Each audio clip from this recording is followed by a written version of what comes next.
We can. We absolutely can. Hi, everyone. Welcome. We are on the Good Girl podcast today. My name's Rhiannon, and I'm coming in hot from Austin, Texas. And then we've got Bianca. She's out in LA. Should I introduce you really quick? Sure. Let's Okay. go. Yeah. So, go for it. Hi, guys. So this is the Good Girl podcast, and this is my best friend, Rhiannon Fagans. Rhiannon, I wanted to do an episode where someone interviews me, and I figure you're the best person to do that because you've known me the longest, other than my parents. But you're the friend that I've known the longest. So I'm so excited that you're doing this. And I'm just going to let you take it away, girlfriend. Yeah. Well, I'm glad you didn't ask Margie to host your podcast today. It might not be the same feel, but she would have done a great job. But so thank you for asking me to be a part of this. I am really, really honored. I mean, this is really incredible. And I've always, you know me, I listen to all the podcasts. So when you're like, hey, you want to be on it? I was like, I'm here. So, in case you're new here, guys, today, my guest is an actress, a writer, a director, a stand-up comic, a published author. She's a dog mom. She's a margarita connoisseur. Oh. Cheers in your honor. I do have this really weird spritz today because it's all I could find. Okay, all right, fair enough. I didn't get the corky cup memo, but okay, I'm on a roll. Hold up. Okay. All right. She's a margarita connoisseur, fashionista, born and raised Texan with big dreams and bigger determination. She's the type of woman who can crush a punchline, rock a red lip, and she won't take no for an answer. Oh. She knows exactly where she's going, and nothing's going to get in her way. From the stage to your screen and everything in between, please welcome the unstoppable, unapologetic, and undeniably fabulous Bianca Malinowski. Now that's an intro. I mean, I've never felt more seen, or heard or wanted by someone. I want you so much, Bianca, in this moment right now. And so does everyone watching, I'm sure. Looks like we have 3 people on, so thank you to those who are here right now.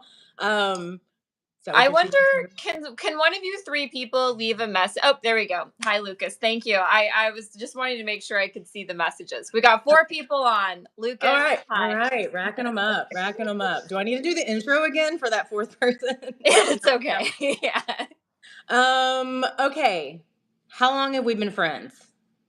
Okay. So I was thinking about this today, and I remember us in, what is it, like primary school? Girl, you know I don't remember anything. So okay, so Stephanie. Hi, Stephanie. So I joined Mineola School District, Independent School District, when I was Make it official here. When I was in the 2nd grade. So I feel like I remember us in primary, but that could also be middle school because it was the same playground. But I definitely know we became friends in 5th grade for sure. Okay. Sorry, they weren't supposed to be up here, but now they're here and I can't not let him be seen. So, yes. Let's talk about your haircut. During my haircut? Yeah, let's talk about your hair. You had the most adorable short... I thought you meant right now. I was like, okay. No. You had the shortest, curliest little adorable nugget bob that I've ever seen. You except for the hair, you look the same. You haven't aged a day. So there's that. I used to get perms when I was a kid. That explains a lot. I wanted to look like Curly Sue. So I would go to the square in Quitman, and there was a hair salon, and there was a woman there who would give me perms. Yeah. I mean, perms were a thing. That was kind of all the rave back then. Yeah. So. Yeah. Well, a few other things, but I'm really impressed, and not to jump straight into the book, but in the book you talk about how we met, by the way, I didn't even know I was in the book until I read the book. And then I was like, oh, well, that, huh, all right, cool. That's exciting. But you remembered us bonding over Lisa Frank and Lion King. I And then remember I that went day in fishing. 5th grade vividly. For some reason, it was like a half day. It was like a Friday. I don't remember what it was, but they let us watch The Lion King. I think we were in that man's classroom, the scientist man. Remember what was his name? Mr. Malone.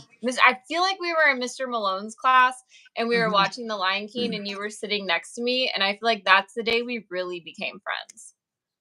I was in deep with The Lion King. Like, we had a very deep emotional connection. So, I mean, I had everything Lion King. So, my dog is eating my chair. Remember when we talked about eating baseboards? Anyways, so when's the last time we saw each other, girl? It's been a hot minute. It's been far too long. I was going through my phone looking for photos of us, and you're not in my camera roll. So I haven't seen you in a few years in person. Luckily, Like I have IRL. pictures back to like 2005. So I Yeah, got you well, I covered. take a lot of photos, so I'm always offloading my photos like onto my hard drive. I think I need to learn how to do that because I have like 50,000 photos, and I'm not exaggerating. I think I was there 2019. Does that sound familiar? It was during You Pride. came, yeah, you came around then because that's when we went to Pride. I had short hair. Mm-hmm. And and we got wigs and we went down to West Hollywood for Pride. And We were unicorns. should we tell the people what you did that day? You can tell the people. I think I still have shame. So what's your shame? Especially after the Tom Sandoval fiasco of So 2023. Rhiannon's a really big fan of Vanderpump Rules. And I think every time you've come here, we go to one of the restaurants, like Pump or whatever. And we went to Sir, right? Or no, we went to Tom Tom. We went to Pump one year, which you weren't there. You were actually out of town that night. But we went to Tom Tom. Okay, so we went to Tom Tom. It was Pride. Mm-hmm. And you would not leave. Because You couldn't get me out of that door. no, yeah, and I've never seen you so mesmerized by a cast of people, but they were all there. Like Lisa Vanderpump showed up. They were like shooting an episode. Gang's Tom all here. Sandoval was on the bar top. I mean, to be fair, like it probably was one of the best nights you'll ever have in your whole life. So. Okay, and I want you to like actually admit that you had fun too, because I don't know any of them, but I had fun. It was a blast. I had fun watching you go for Loco. Yeah. Nina was with us, and she's like, this is like the closest thing I could imagine of like taking your baby girl to Disney World and watching her like geek out over all of the Disney characters. Because I was just like, oh wait, I think Nina's on here. She said my feet were literally bleeding. And she was meal prepping, so she was literally eating like lettuce out of a bag, like lettuce and carrots. And we were there we were at that one bar for literally 8 hours. I think I remember like counting it and being like, we've been here for 8 hours or 10 hours. It was hours. 8 hours. It was like 8 hours. The margaritas were flowing. They didn't stop. And guess what? I still did not make the episode. It came out. We were cut from all the scenes. Oh, really? You were like really in the background everywhere. I was there. I was like, anyways, that was a good time. Good time. Yeah. So Bianca, in true Bianca Good Girl podcast fashion, you already know what my first question is going to be. Are you a good girl? Are you a good girl? I have to say, I've read your book. It's not. Anyways, continue. I'm sorry. I'm a very good girl. Yeah. Okay. I think I'm a good person. So if it relates to that, like I do think I'm a good girl. But I can be a bitch sometimes. Like I can be a little bit of a cunt.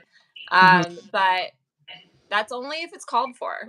Like I'm not afraid to push the good girl aside for a second and serve up some cunt. Well, rightfully so. I mean, yeah. I think really that means that you can stand up for yourself.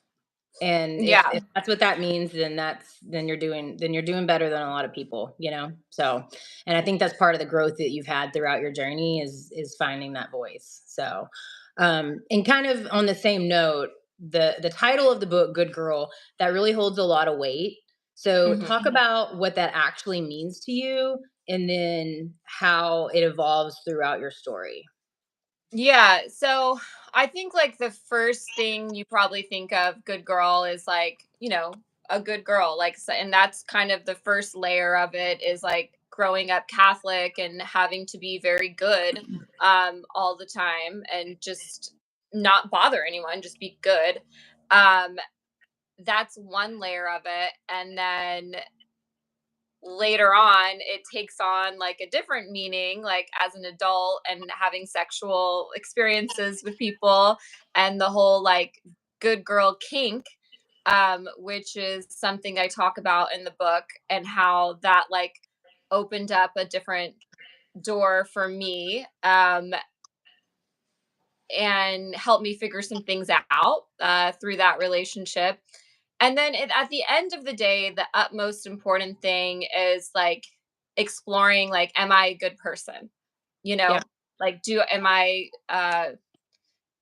what is good? Like the last chapter, I think is called Good Guy, right? I'm like, I wrote this book. I'm like, I better know I think it's called Good. Yeah, Good Guy, the last chapter. I'm looking at it right now for confirmation. So, Good Guy, it's like, is this person a good person? Like, and so that's sort of what I wanted to explore, like those different layers. Yeah. Yeah. Well, and I think after everything that you talked about in the book, it was really evident that you did a lot of growing and self-discovery for in that last chapter, being able to call a spade as soon as you saw it, versus di- diving face deep into this relationship that was ultimately going to hurt you and leave you in a bad situation. So, growth, right? I think there is growth in that last chapter. And I also wanted to end the book in a way where it was like, I'm still a work in progress. Like, I still don't have everything figured out. I'm still in finding myself in these situations, because I give people a chance. And as soon as they show me their true colors, then I can call a spade a spade. But it's like, I'm still out in the wilds, like trying to figure this out. And it's never easy. Yeah. Yeah. It's a wild world out there, girl. I hear your Oh, stories. it's like the I hear wild, wild west. I hear you. I hear you. You're seen. And that cup. Man, I wish I had a fun cup. This is So this so cup, boring. a bartender at the Ice House, which is like a stand-up, like a comedy club. I befriended the bartender, and he was like, "You can take it home." And I was like, "Are you sure?" And he was like, "Yeah." So like I took it home, but he told me I could. So I was a good girl. You were a good girl. Yeah. Unlike in college when we would steal plates and glasses from Chili's and Applebee's, and we had a whole bar dedicated to like our stolen goods Yeah. in college. It's so embarrassing. How tacky. Anyways, East Texas, y'all, East Texas. Okay, so kind of dialing it back, talking about the book. What was the moment? I mean, you've had a very interesting life. You were born and raised in East Texas, Catholic family. You moved to Austin. You went to, we'll talk a little bit about college, but and you end up moving to LA. And then just ever since, you've been doing what so many people wish that they could do and dream of doing, is moving out there to in pursuit of your talent, your happiness with acting and writing. And you've faced a lot of stuff along the way. So not everybody writes a book. Everybody's like, "Oh my gosh, my life could write a book. So much stuff has happened." You didn't just say that; you went and did it. So, what was that pivotal moment in which you were like, "I'm going to write this down. I'm going to write a book"? What happened? Well, I was actually trying to write a movie. Okay. So I had written a screenplay kind of based on these characters, but they were characters, I wasn't saying, when you write a screenplay, it's not like this is my real life. Like, they're characters like based on your experiences. But I was having a hard time telling the whole story in a screenplay, because a screenplay is usually around like 100 pages. And I was just like, you know what? I have a story to tell. And let me just write a book because I feel like this story, I don't want to leave anything out because it doesn't make sense in that way. Like, I think the point of the book and my writing is that I'm very detailed about like specific events because I feel like all that information is really important to understanding what I was going through or what I was experiencing. And I felt like it was easier to do that through a book. So, Mhm. originally, I've been writing, like I wrote my first pilot in 2011. So I wrote a couple of pilots and then a couple of screenplays, and I was trying to write this screenplay based on my family and a couple of relationships, and it just wasn't working, so that's why I decided to write the book. Yeah. Okay. How long did it take you? Um it took me probably like 6 months to write the first draft, which is like 300 and something pages. Yeah. Um, I'll say, like, for any writers out there, like, I just got super inspired and super motivated. And once that light was turned on, it was turned on. And I would go to work. I had a day job at the time. I would come home and I would write 20, 30 pages a night. And I just kept doing it. And then actually, COVID happened. So I got laid off from work and I had all this time. Mhm. So I wrote my book. Yeah. I Yeah. mean, that's awesome. That's incredible. Did you like do you feel like you talked to a lot of your friends about it when you started writing it? Did you look for advice or were you like, "Nah, I'm just jumping straight in and doing this thing?" Like what did the process look like? Um, I didn't really ask anyone for advice because none of my friends were writing books at the time. Yeah. Most of my friends were actors. Um, I did a little bit of research on like how to structure a book, and I remember I found this one article that was talking about like because I did so I ended up writing a memoir. So it was like how to structure a memoir. And Right. one of them was sort of like a spider web where you're kind of like you're starting here and then you're kind of like webbing out with like different things. And I was like, oh, that sounds cool. I feel like that could work for this. So I just did it. I just tried to do it and I just did it. Yeah. Awesome. I did Well, hire an editor. So I as you hired should. an I mean, editor. that's Yeah. a big job. You've got to Uh, get a second eye on it to really be able to like, yeah, like she made some good points, but like overall, like I had no idea what I was doing. I mean, like I like writing, but I did not know how to write a book and I yeah, just tried. Yeah. much like a lot of things in life, right? Yeah. So, in order to really understand about the book and what you're going through, we got to dial it back a little bit. So, kind of thinking about your childhood, right? So, like we've been friends for a really long time.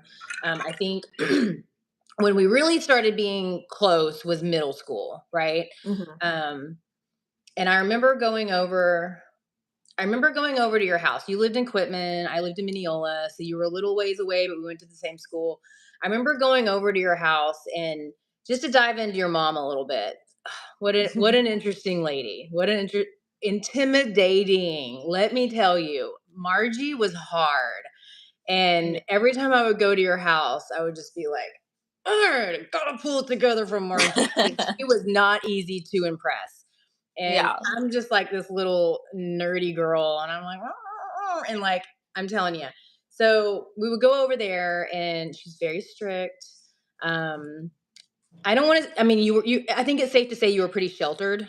She kept a very close eye on you. She kept you Yeah. on a short leash. So I'd go over there, and I mean, we'd have a blast. I would dig through your cat. My favorite part of going to your house was digging through your bathroom cabinet because you had all the nice stuff. You had all the Oh. like Dillard's combo packs, and I would go through your hard candy eyeshadow and your Estee Lauder this and Lancome that, and I'm like, man, she big rich. Which I I've been mean, a whore for brands for a long time. long Yeah. time, long time. It came from somewhere. Yeah, Yeah. Margie. So, Mhm. anyways, I come to your house and You were raised by a single mom, right? Mhm. So your dad wasn't around, and it was always really interesting. I never understood what was going on with your parental dynamic because I'd be there and it was just your mom and you, and then you have a brother, but he was already like he had already flown the coop. I guess he was probably in college whenever we started really hanging out. Yeah. But I was your mom would always be on the phone with your dad, right? And so Mm. I just thought, and the story that I knew was your dad worked away, and everything was hunky dory, whatever, whatever. But I think that's not really actually the case. So I guess if you want to talk a little bit about your childhood and kind of what that dynamic was, just to dive in, just to like get Well, it all out of the kind way. of like how you said you didn't really know what was going on. Like, I didn't really know what was going on. Wow. So I probably knew as much as you did. Mm-hmm. So because, my parents, my mom had me when she was 41. So my mom's also from Puerto Rico. Both my parents are Catholic, and my dad's Polish. And so all of this stuff, like, I talk about in the book because, like, all of that background and culture and generation is so important to, like, understanding, like, why people are the way they are. Mm-hmm. So my mom, her dad was very strict, like, in Puerto Rico. So, like, my mom had three sisters, and if one of the sisters wasn't home by a certain time, my grandpa would go and lock the gate and lock them out. He didn't play So, around. Grandpa did not yeah, play. so that's where my mom gets that from. Yeah. And my mom was very strict.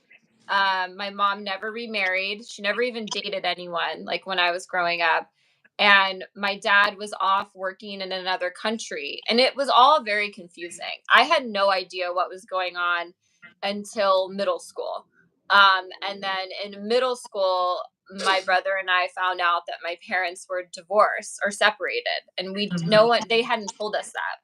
So that's the other thing, like, I talk a lot about in the book is just like there was just so much secrecy. Like, nobody ever knew, like, what was going on or what was happening, and it was just so confusing, I think, for my Yeah. brother and I. And then how that affects my dating life, like, later on, because again, I'm attracted to, like, ambiguity and, like, being left in the dark and not really knowing, and shadiness, really. Like, that's all I ever knew was, sort of that, like, shadiness. Yeah. So, while all that was going on, what was your relationship with your father? I know obviously you and your mom were super close because you lived with her, you're raised by Well, her, but yeah. what did that look like? So I always thought when I was growing up that that was my normal. Like, I didn't really know anything else. Like, I was confused when other kids had dads who would, like, go do stuff with them. But then I was just told, your dad is overseas. Um, and there was a time when my dad moved to Houston to try and be closer to us, but he was, like, working for the State Department, and, like, he would be stationed, like, military, like, 3 years here and then 3 years, and, like, you get restationed. Right. And so eventually he ended up going back to Asia. And that was just my childhood. That's just what I knew as normal, was my dad was always in Asia, which, again, like, as a kid, it made me feel really, like, different and, like, not in a good way. Mm, yeah. You know, Yeah. like, It was very confusing. yeah, yeah. Yeah. So with growing up, and I think about this to this day because you're so close with your mom. Like, you're so Mhm. so so so close with your mom. She'll come stay with you for months at a time, and you'll travel together and all the things. Especially after reading the stuff in the book, right? How do you feel like you've had such a close relationship with your mother while equally not being able to tell her all the things that were going on in your life and all the Oh, things yeah. that you were going through because of her own judgments because of how she was raised? Yeah, so, I've thought a lot about this, and I don't know if you remember this because we were not in the same, like, second grade class, but in second grade, my mom also worked at the primary school. So my mom literally, her classroom was one hallway away from me. When she would drop me off for class, I would cry uncontrollably every morning during the Pledge of Allegiance because I could not be separated from my mom. Like, Codependency at its so finest. so it was like I didn't have my dad, so my Mhm. mom was like it. Like if Mhm. something happened to my mom, like I wouldn't have anyone, Right. you know? So I Yeah. think that that's why like there's such a big bond cuz she's like the only Jesus person. too that. But how has Yeah. that evolved as you've gotten older, right? Like, obviously in high school, Well, but, like, as you've I gotten think older. that I think that that same thing, like for a long time, I was like tethered to my mom in this like way because of that, because she was all I had ever known. And I think as an adult, obviously, when I started like working on myself and like going to therapy, and setting boundaries for myself, I was able to realize that, like, I am my primary caretaker now, like at this point. And like, if I need to set a boundary with my mom, it's not the end of the world. It's not like that little girl who's crying uncontrollably because she can't be left. It's like, I'm okay on my own, So like, uh, but that has been like a 38-year journey of like, realizing. And the same thing with my dad. It's like, my dad was never around, and like it's taken all this time to realize that like it's nothing that I did. Like it's not my fault, and like, you know, he made his bed in some ways and he has to lie in it, and like that's not has nothing to do with me. Yeah. Yeah. Do you still speak to your father? Like, what's y'all's relationship like now? I know he lives Yeah, in I mean, like, Georgia, right? yeah, like he calls and like we talk, but again, it's like with any relationship, like you have to put time into it. Like you can't just call and like that's it. Like with a friendship, with a romantic relationship, with parents, like you have to see each other. Yeah. You have to create memories and like experiences. So it's like him just calling, it's not there's not enough there, like, and there Mhm. was never enough there, and I tried to create something, but it's like it was never enough to create like a full father daughter relationship. Yeah. Do you feel like you've forgiven your father for what he put you through at this point? um yeah, I think so. I think this past year I really helped like with that, because I talk a little bit about like I hadn't seen him in a really long time.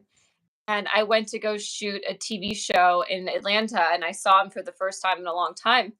And I was just like, he's just like an old man, Yeah. you know?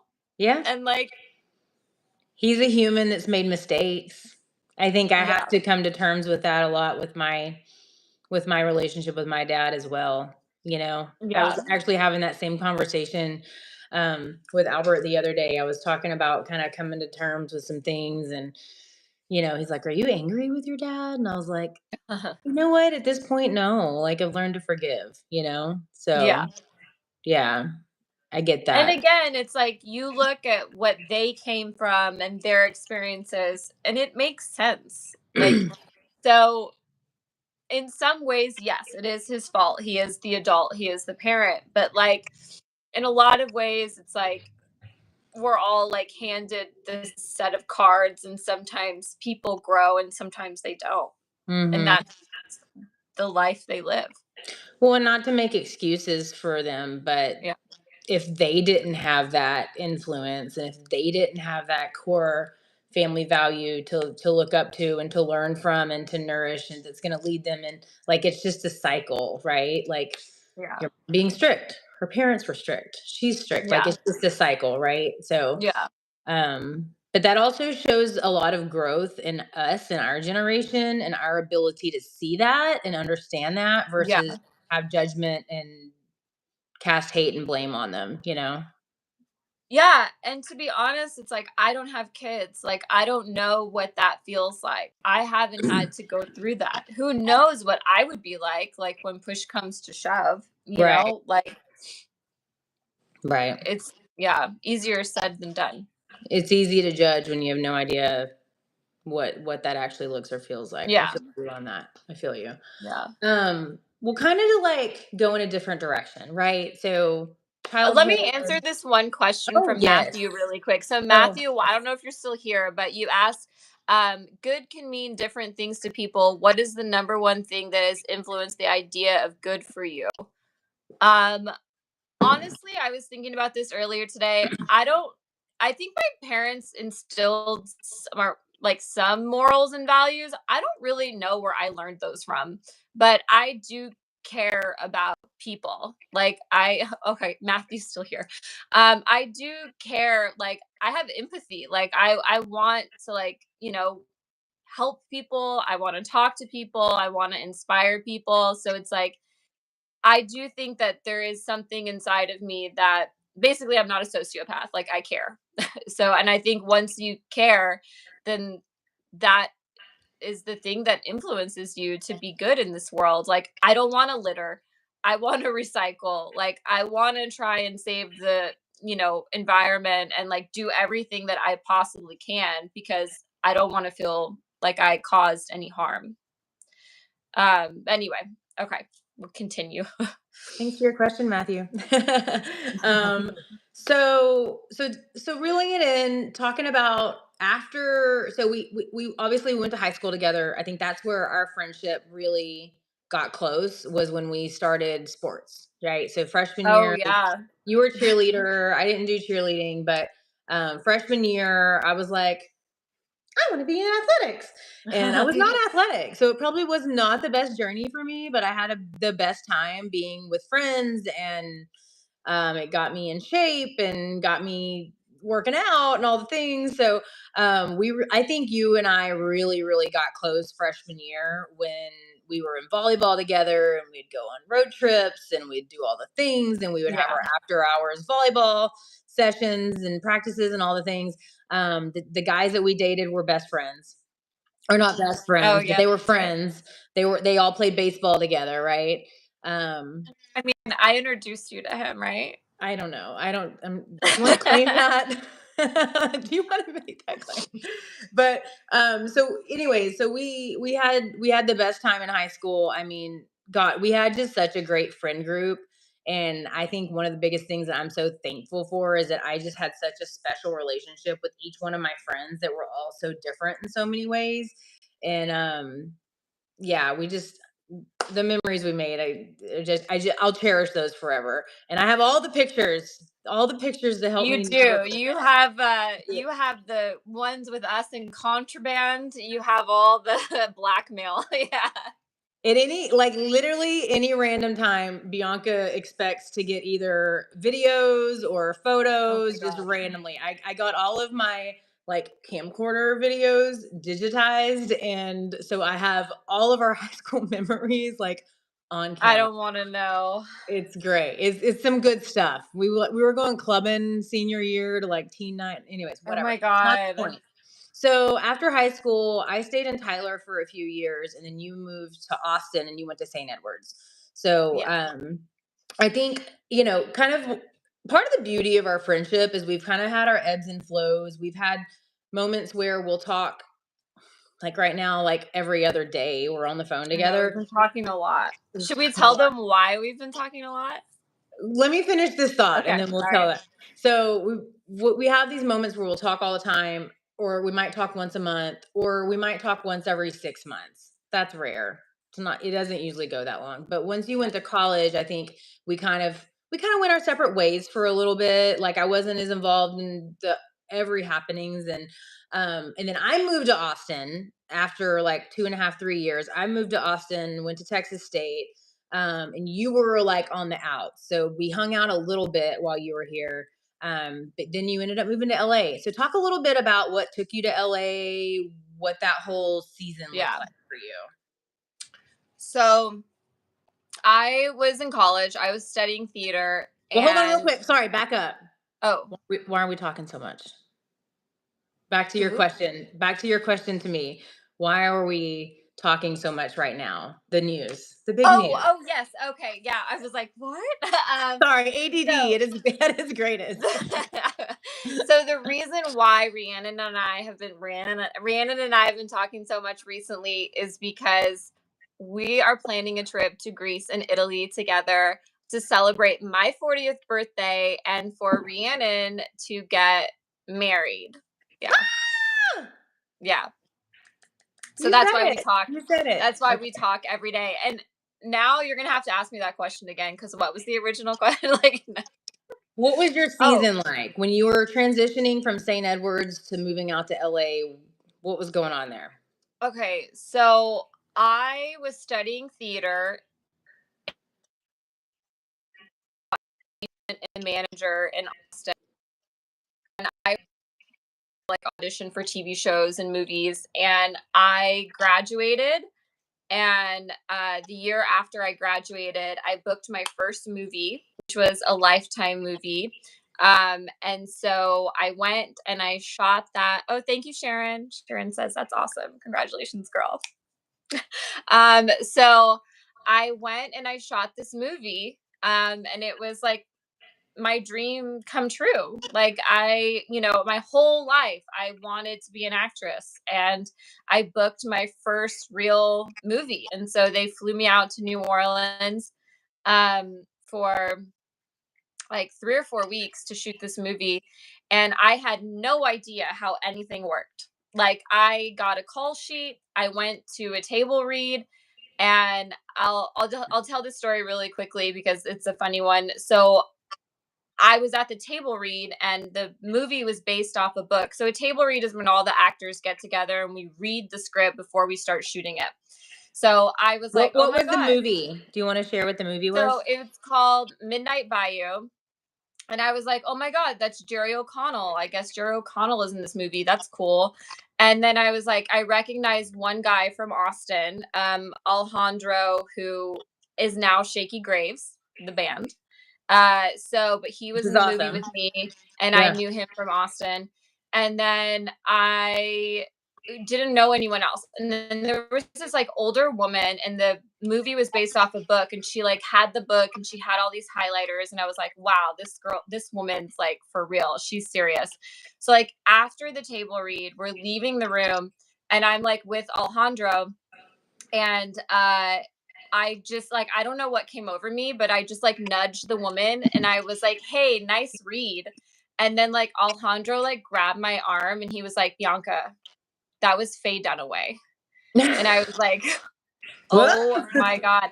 Like, I just was like, I didn't know anything. Like, I like literally did not know anything. And I remember like in the movie, I had to be raped and murdered. And I didn't casual, laid back day at work. The day we shot that, I didn't know how cameras operated. Like, I didn't know that someone was going to be shooting me, and then that was my coverage. And then when it was his coverage, I didn't really have to act as much.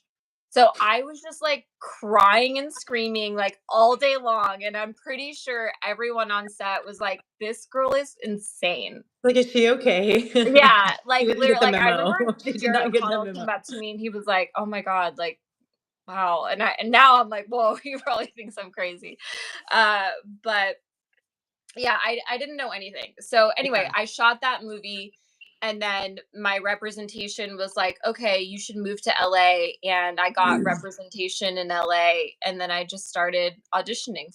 Yeah, but then I will say, I came out here in 2008 to LA, and I didn't book anything for a long time because it was the writer's strike of 2008.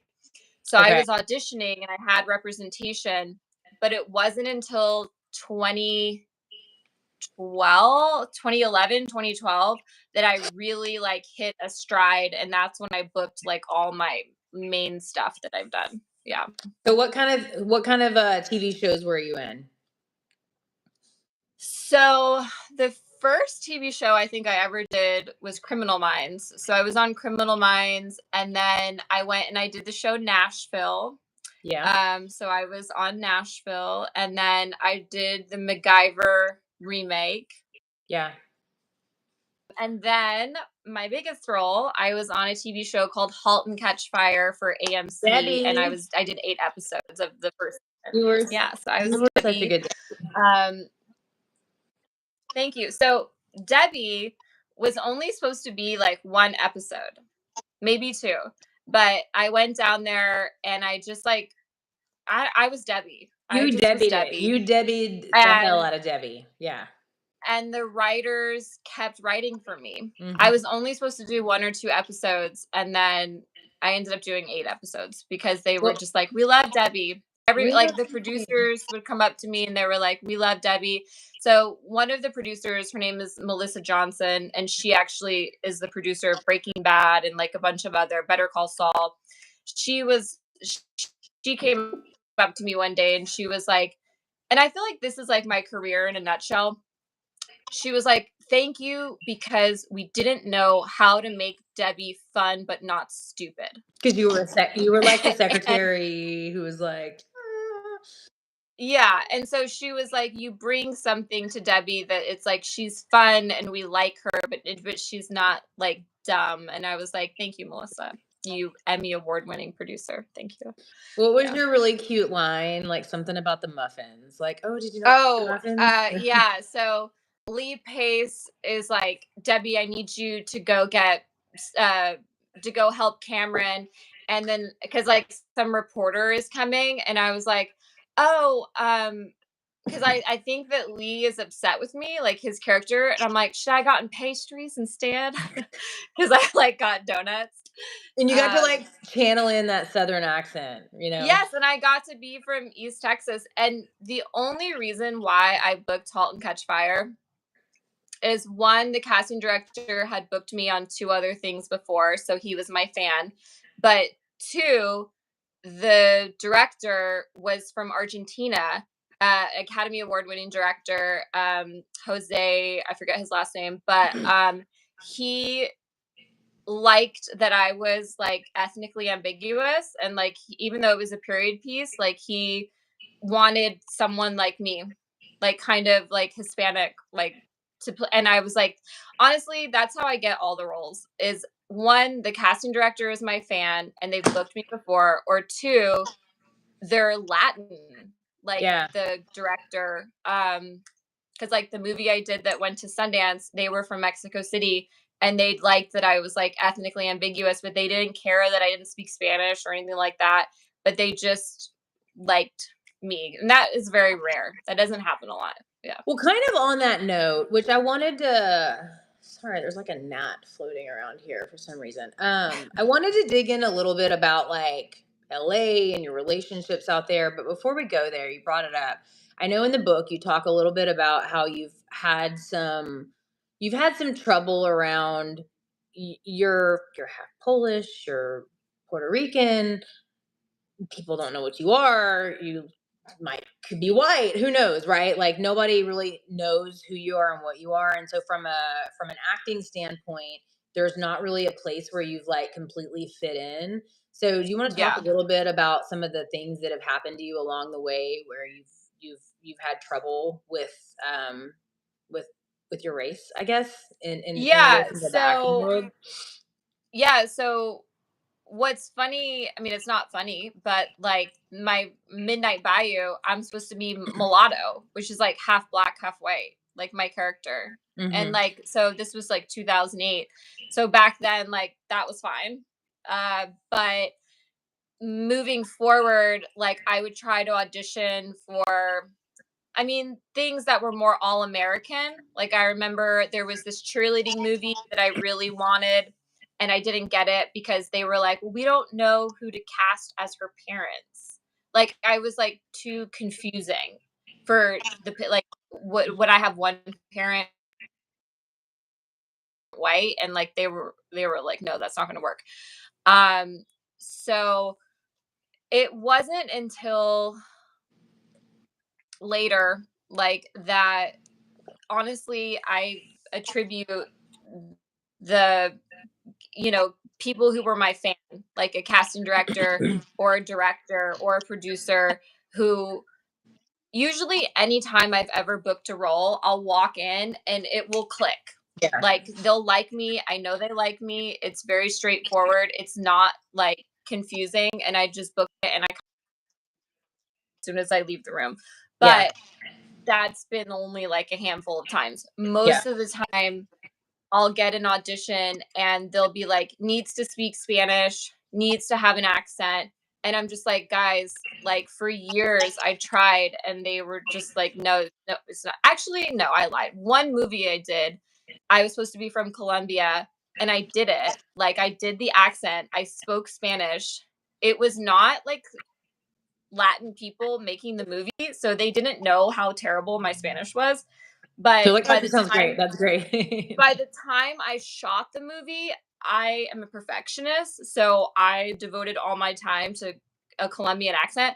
When we did the premiere, we had a Q&A afterwards, and I answered a question, and someone was like, I had no idea you weren't Colombian.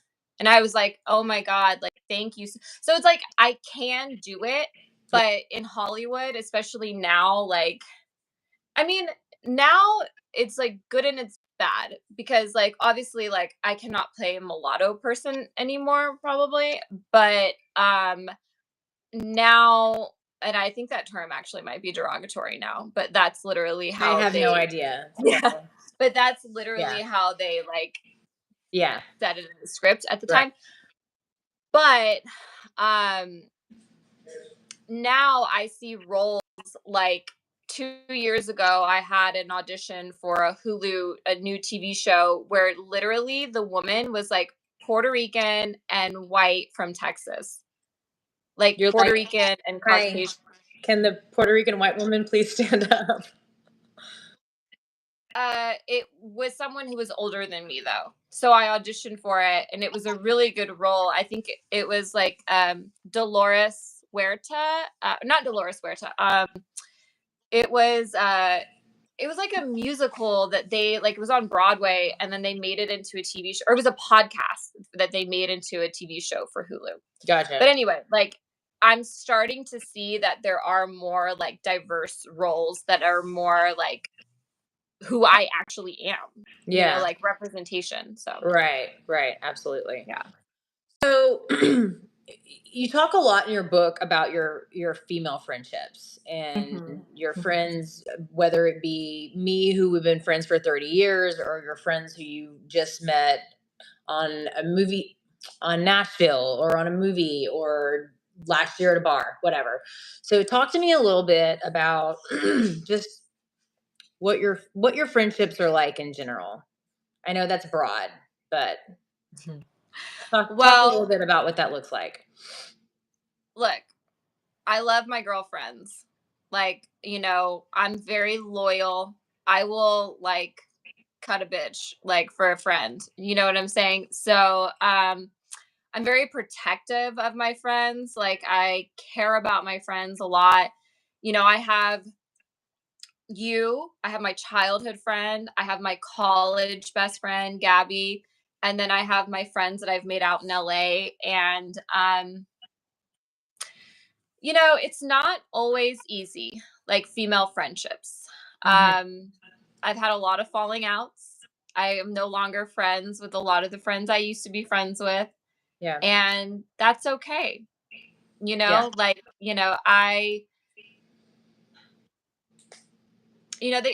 is such a cliche, like, or whatever, but like, people come into your life for a reason, a season, or a lifetime, and so I think I was friends 100%. with a lot of women that there was a reason like why we were friends, and there's a reason why we're no longer friends. Like, is it really disappointing, and is it really hard, and is it like a breakup that I can't talk to them anymore and I have no idea what's going on in their lives? And yeah, it sucks.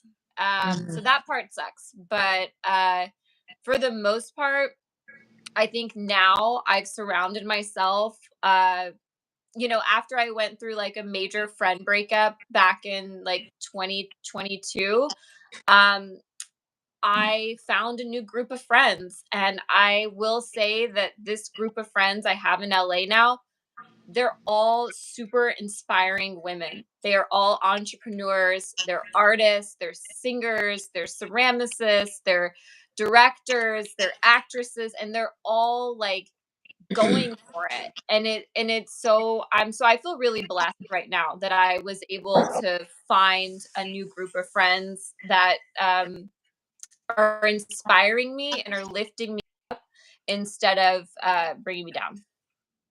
Well, and I think that's part of the beauty in female friendships is finding the people who work and letting go of the people who don't work. And if Yeah, friendships aren't serving you and they're not showing up for you or they're making you feel worse than they're making you feel good, I think that's growth and that's maturity and being able to call it and cut it when that happens, you know. So I know it can be hard though. We've all been there. I Yeah. don't like letting go of things. I'm like, No.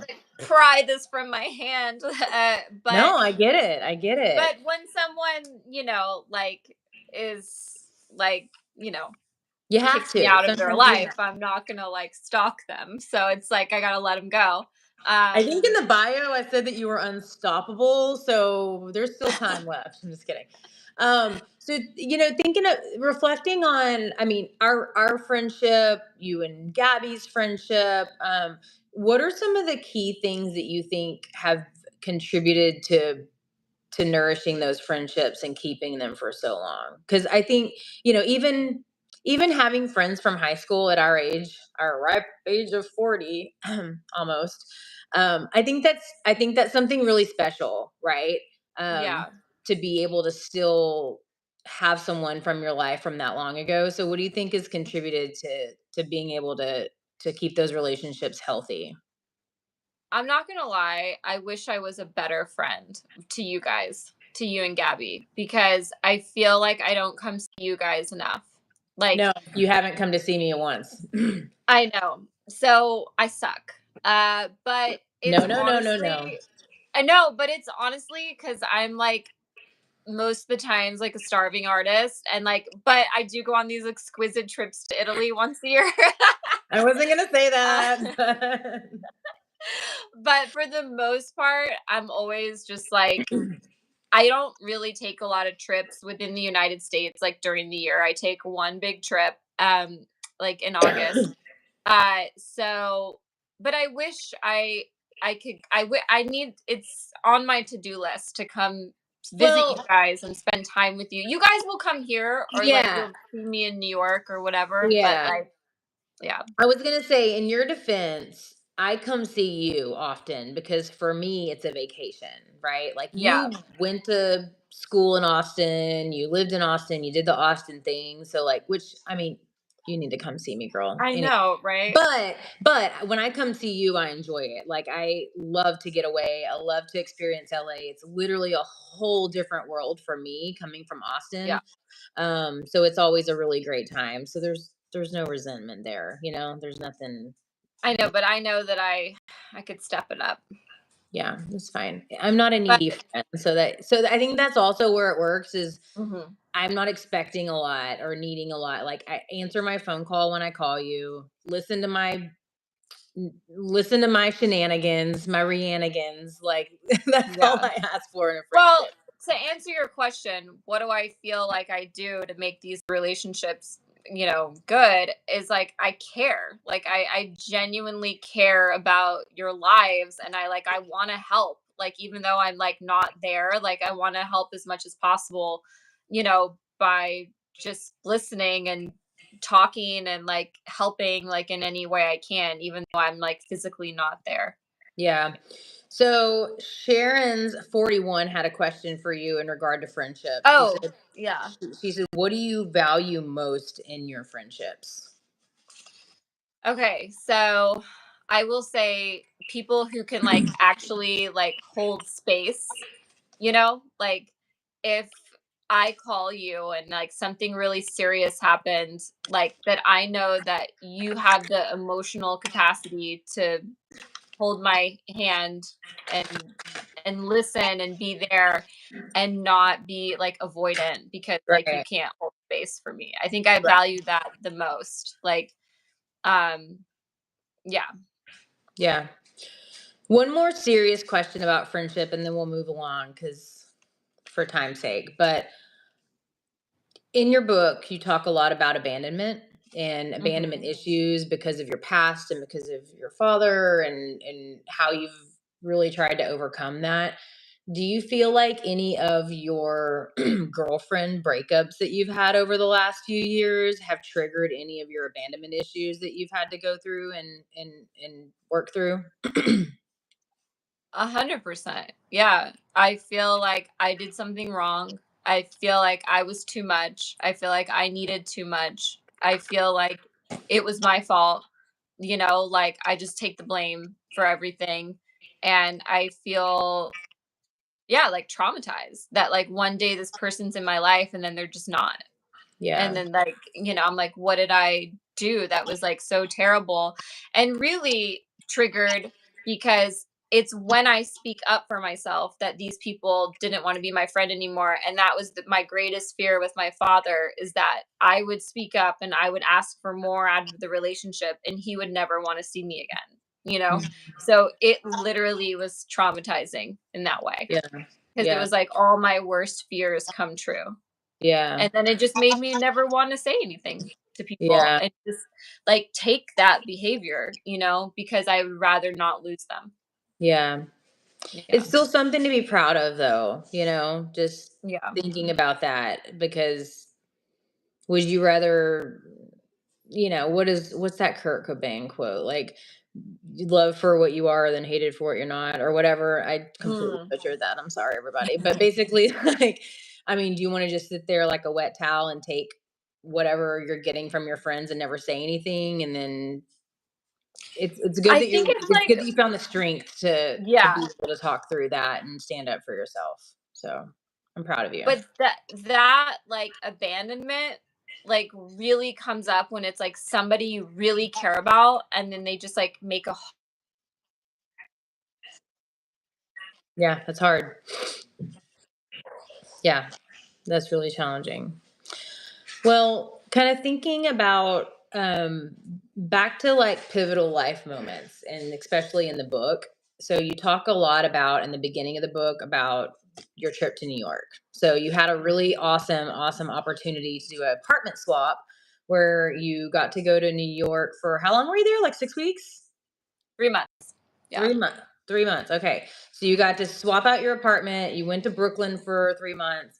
Um, while you were there, it was kind of crazy because you started having some health issues that you weren't really familiar with that you had to work through. So you were having some crazy back pain, and then you started having some anxiety, panic attack episodes that came upon you while you were there. So I guess talk a little bit about that and why you think that started manifesting while you were on your trip. Well, I had just gone through a breakup. So I had just broken up with a man that I had dated for 3 years. And I thought we were going to get married and I thought we were going to have kids. And it didn't work out. And so, in Bianca fashion, when that happens, I get out of Dodge and I go somewhere else and I just like switch up my entire life. So that's what I did when I went to New York. Um, and you can't run from your problems. Like they will catch up to you, like Arnold Schwarzenegger in the Terminator. So what happened is I went to New York. Oh my God, there's a spider. This is the second spider I saw. Wait, I don't know if you can see it. Look. Yeah. Charlotte. There was this. Oh yeah, there. Rhiannon's name in the book is Charlotte. Oh my God, it is. Yeah, I thought that's why you said that. No. Charlotte's Web. The spider. So I have to Google. Okay, so actually, I have to answer this question. A couple of you were asking where this is from. This is from Florence, Italy. This is Loretta Caponi. Look it up. It'll change your life. It changed mine. Okay, so She bougie, y'all. She bougie. She's a bougie boo. she's a whore for the labels. Okay, so I went and I just tried to get away from it all, and I had to face it all.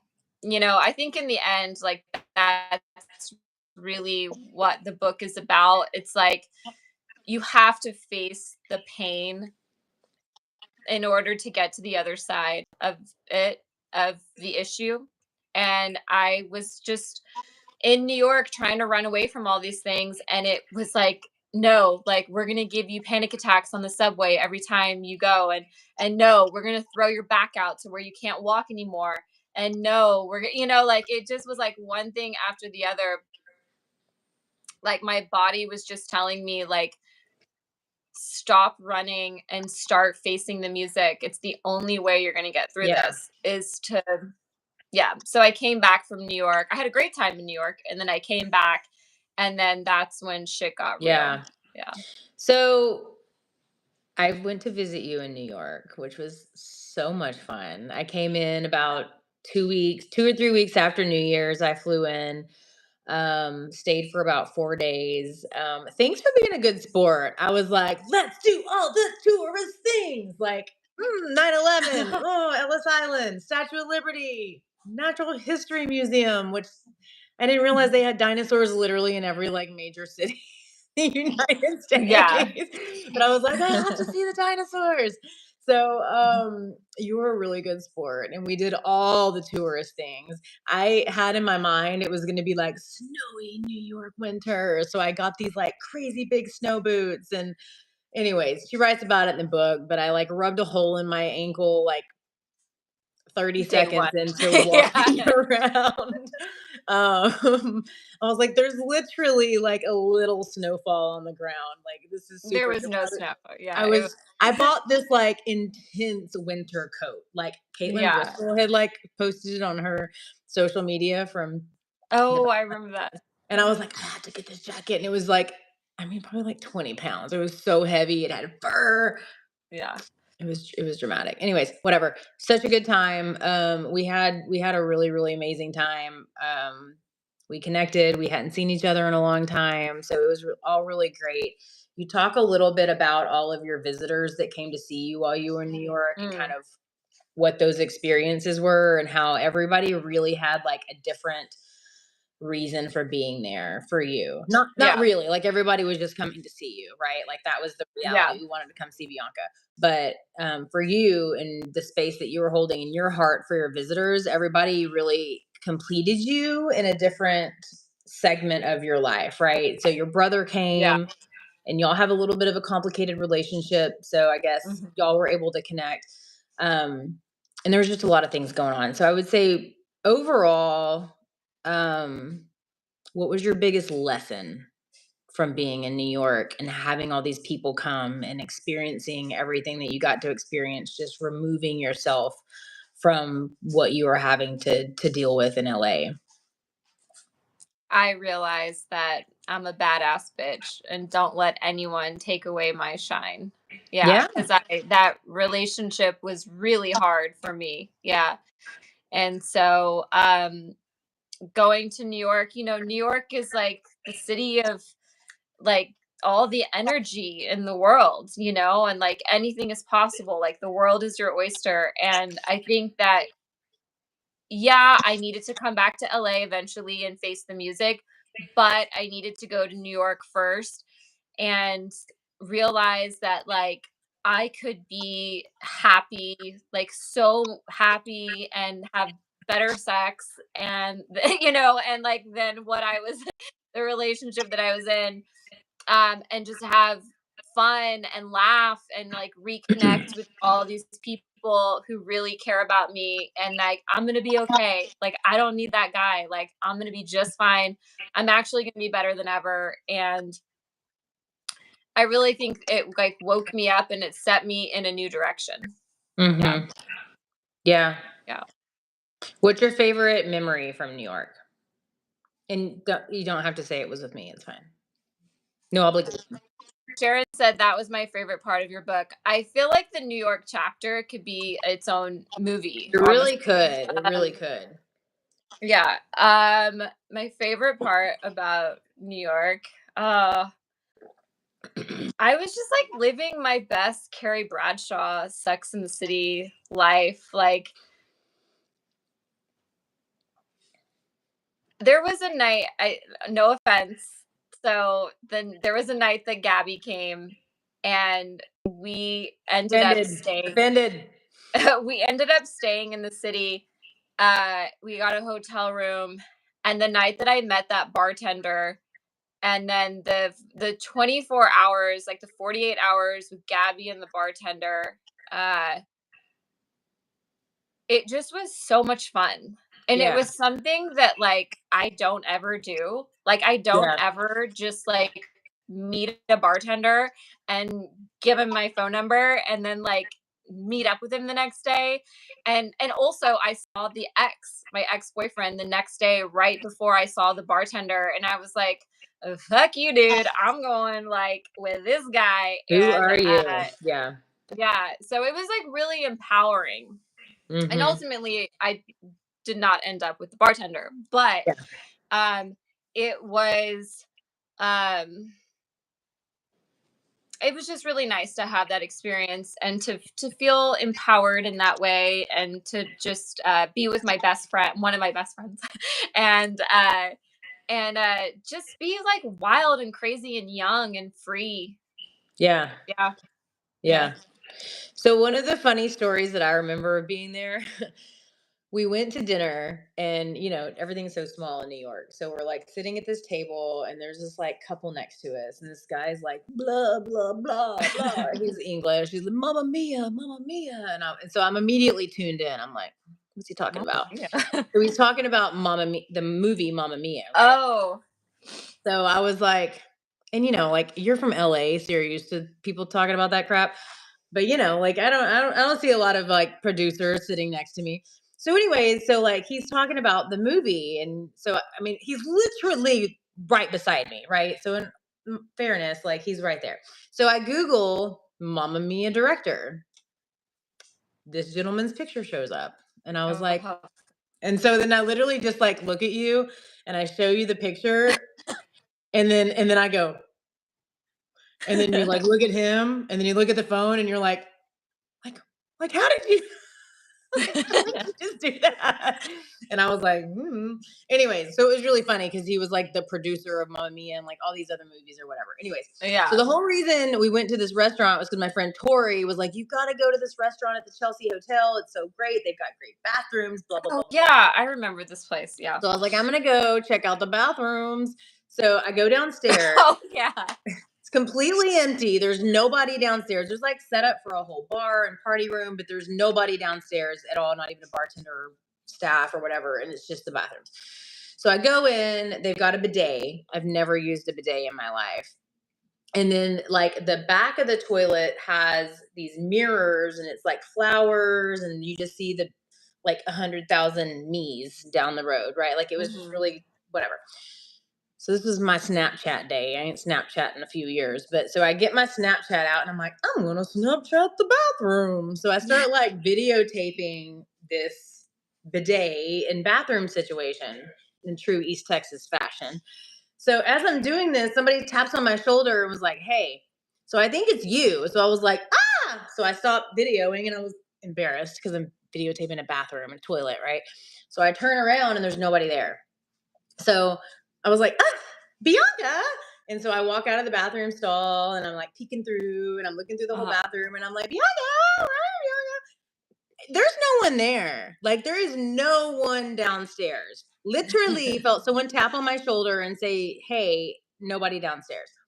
So I'm like, well, crap. Okay, I had a ghost experience. So I come home, and I go back to work, and I'm showing my one of my coworkers. I was sharing the story about what happened. And she's like, well, pull up your Snapchat. Let's see what happened on Snapchat. So I was like, oh my God, I haven't even looked at that video. So I pull up the video. Girl, the second that like right before the video stops, which is when my shoulder got tapped, you see an orb go through the mirror and just like, oh my gosh. Yeah. And she's like, I thought it was going to be the Mamma Mia guy. I mean, if he had died right after dinner, like, did he choke on something? I don't know. Yeah. No, it's a very haunted area. So anyways, that was, you know me. I love the spooky. I love the spooky. So that did it for me. Anyways. Nico asked, where is your book available to buy? Great question, Nico. Amazon. It's available on Amazon. Sharon said, freaky. Okay, so I will say that, Rhiannon, you love podcasts that are all about like true crime, murder, ghosts, murders in the building. So everyone message Rhiannon separately about starting her own podcast, because I definitely feel like there is a space for that. I mean, unfortunately, the true crime podcast is a little saturated right now, but I love me some true crime. Like, that's how I go to sleep. Like, anytime my life is chaos, it can never, well, I don't want to say that. Murder is always worse than whatever I'm going through. So when I listen to the worst of humanity, it makes me feel a little bit of peace, which I've also read means that I could be a sociopath. So I don't know. Take that for what it is. But anyways, moving along. We have a lot of ground to cover and we don't have a whole lot of time. So dating. You talk a lot about dating in this book. Man, you were so vulnerable and so raw, and you shared so much. I was shocked. Like, I was really, really shocked with how much you just laid out on the table and shared with the world. So that's amazing. And I know that was probably really challenging for you. So just thinking through that, like, how did you do that? How did you push through that discomfort? How did you like put a pen to paper and say, I'm going to release this into the world, even though it's like so crazy to a lot of people that might be reading it? What was your process for that? Yeah, I mean, I like the truth. Like, I like honesty. I like raw, gritty vulnerability. I like things that are real, you know? So I was like, if I'm going to write a book, if I'm going to make art, why hold back? Like, no, like, this is the truth and this is the most interesting thing. And like, you know, yeah, there was no other way to do it. Yeah. Like, the only way to do it was to be vulnerable, you know, because that's the part of a memoir, is like, you want to, you know, you're telling your story, like you're sharing the deepest, most vulnerable parts of yourselves with everyone. And for them to better understand you, you have to not leave out any detail to paint the whole picture. 100%. Yeah. So I think the hardest part was not writing it. The hardest part was, oh shit, this is going to go up for sale on Amazon tomorrow. And my mom said that. You were like, you were like, I am so nervous about putting it all out there. And I'm like, what do you have to hide? What's the big deal? Like, and I was reading it and I was like, the guys I dated are going to read it. My mom's going to read it. My, you know, whatever, my high school chemistry teacher is going to read it. Like, but at Mr. Malone, you're safe. He's not reading it. Oh no, we lost you. Bianca. Okay, her phone might have died. Let's give it a minute. My worst fear has been activated. I'm left alone to my own devices. Oh, hi. Oh, hi. No. No, Dad. Now's not the time. Not the time.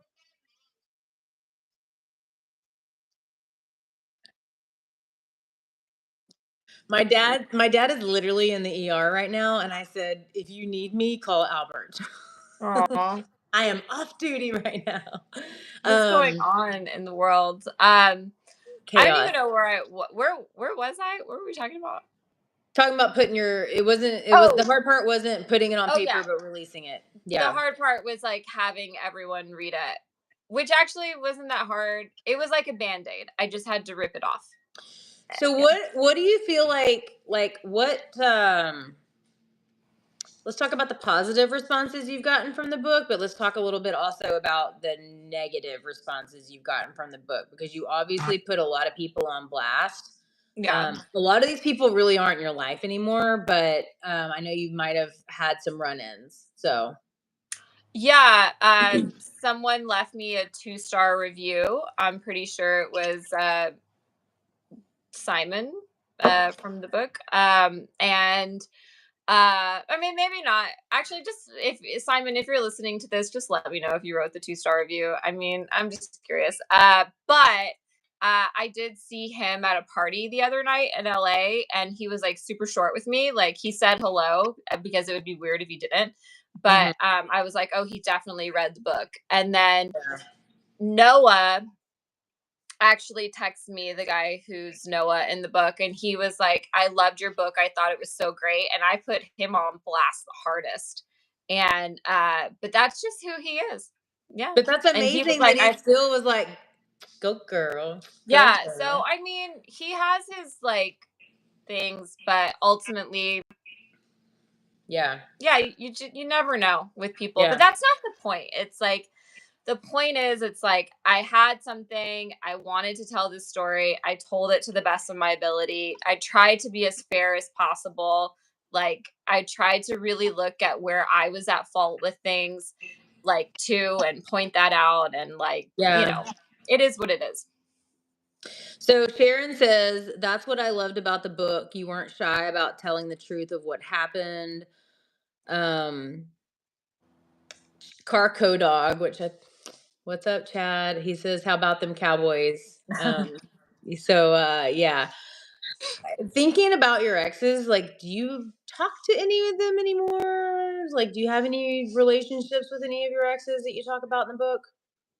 Not really, no. For the best. It's for the best. It's fine. Yeah, I've never been one to like go, I don't know. It just never, it doesn't really work. Yeah. Close the door. So in your book, well, let me just talk about first. In your podcast, one of your favorite questions to ask all of your guests is, do you ever feel shame? Or tell me about a time that you felt ashamed. And from my experience of watching your podcast weekly, I think your guests struggle with that question a little bit, Yeah. and whether they truly don't feel shame, or whether it's on the spot and they can't think of anything, or they don't want to admit it, but they have a little bit of a hard time answering that question. So I guess, why do you think that's challenging for people to admit? I don't think people want to think about feeling ashamed. Like, because one, that means that either they did something to feel ashamed about, or maybe some people just don't feel ashamed or shame. I feel shame all the time. Like, Well, you talk about that a lot in the book. So I guess kind of drilling through the Rolodex of shameful moments. What do you yeah, think was your most impactful shameful moment? And then how did you grow from that? I think coming out with the book. Yeah. And, when my mom read it, and my mom was not happy about it. And I remember I could have felt so ashamed about what I had did and what I had said. And I remember looking at her and saying, I do not feel ashamed like about Good this, for you. because I, you know, this is my life. I kept saying I didn't do anything wrong. I didn't do anything wrong. Nothing I did was wrong. Yeah. So I have nothing to be ashamed of. Yeah. But it was like putting all my personal, like my sex life, my details of my private life, like, out into the world. Like it's scary. Like, and I'm sure people are out there reading it and being like, that fucking slut bitch, like whatever. Like, but it's like, it's not, yeah. It's your I story to feel, tell, which is yeah. ultimately the most important And thing. ultimately, I do feel like I am a good person and I didn't do anything wrong and I have nothing to be ashamed of. But that doesn't mean I don't feel shame. Like, I still do. Like, Well, it's yeah. ingrained, and like I could literally be walking down the street in workout clothes and I can feel shame just for existing. I feel ashamed. Like, So question. You grew up double Catholic, right? Your mom's double whammy Catholic. Your mom's yeah. Catholic, your father's Catholic. Um, do you feel like the Catholic guilt has played a large part in not only writing the book, but the experiences that you've had? I don't think I feel bad about the church. Like, I think if it's more my parents, it's more my family. Like, my cousin read the book and reached out to me, and she was like really supportive, but it still was like, my cousin knows what happened and she didn't before, and now she does. It's like knowing that now people like know about everything is scary. Cause like, Yeah. are they gonna judge me? Do they look at me differently? Like, so So I think this is one thing that you and I have actually never talked about. So you grew up extremely Catholic. Your mother's Catholic, father's Mhm. Catholic, like we talked about. What is your relationship now with God and the Catholic Church? I go to church when my mom is in town. I will take her to church every Sunday, and I like going. I like the community. I like talking to the people at church. I like that sense of community, really, like in my neighborhood. Um, I don't really know what my relationship is to God and the Catholic Church, like ultimately. Mm-hmm. But um I know that going to that church, it's not a bad thing. It's not a bad place. Like, it feels good. Um Yeah. so I think I'm probably like rediscovering what my relationship is, because after growing up and then going to a Catholic college and then moving out to LA and not going to church, I probably just started going back to church like in the last year. Yeah. Do you think when you find your person and get married, if he's Catholic, do you think like is getting married in the Catholic Church something that you aspire to do, or is that something that you could go either way with?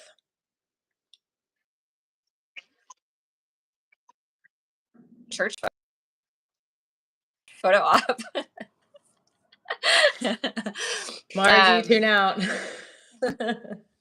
Okay, so uh, listen. In dating, what's a red flag? Nowadays, um, love bombing. I think like when people promise or say too much, like too soon, and they're like, dude, you don't even know me, and I don't even know you.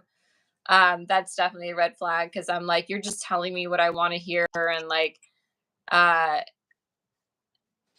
yeah, Okay. I'm really over that.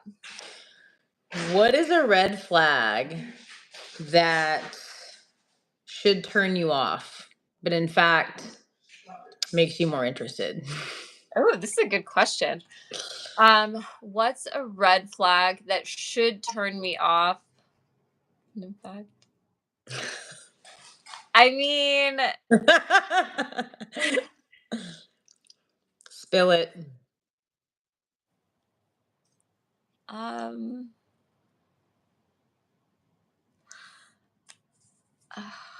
but it is a red flag. It is a red flag. It's a real red flag. Like it's It's a blaringly real. red, but you're like, okay, I see you. I see what you're doing. And I like it. Like fuzzies flying everywhere in front of me. I mean, that's a real red flag. Like, it's an actual red It flag. could be pink. It could be pink. It's fine. Whatever. Whatever color.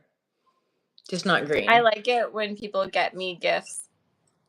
Like, but I like Not but red. I it's like if someone sends me flowers, or like not that that's like a red flag, but like again, like we're sometimes we enter into crazy town. You know what I'm saying? Hmm. Like, I like to be swept off my feet. Like let's go and do this and do that. And yeah, but like I said earlier, like with the red flag, it's like if they say too much up front, but if they pull through, like if they actually do it, but like, what if they leave you on red a little too long? Or what if they don't respond to that text message in the appropriate amount of time you would expect one to respond to a text message? Like, does that make you like, they're done? Or are you like, all right, I see what you're doing and I respect it? I mean, like if they were actually busy, like yeah, that's okay. But if I They're not busy.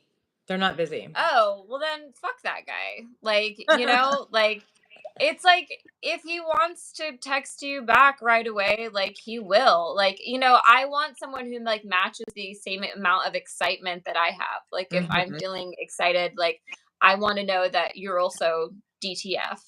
Yeah, You know. totally. Do you want to go down a dark topic with me for just a second before we take it back up and uplift the entire conversation to some fun conversation? Let's take these 8 people for a ride. Oh man, we lost like 9 Oh, people. 10. Oh, Oh, they're coming 10. back. Ah! Okay. Okay. All right. We were feeling so good, and I'm sorry. I apologize. Um, so in your book, you talk about something really, really super serious. And as your friend, I had a really hard time reading it. And I think this was the most this is the hardest part of the book for me. And I had to like take it in doses and read it like one sentence at a time to really understand where it was going. But you talk about when you were in college that you had a sexual assault that happened to you with somebody that you really were close to and trusted. Okay. Mm-hmm.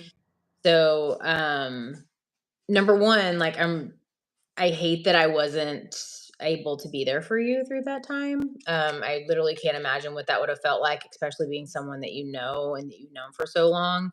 So I really hate that you had to go through that. So I'm sorry. I love you, and that had to have been really, really hard.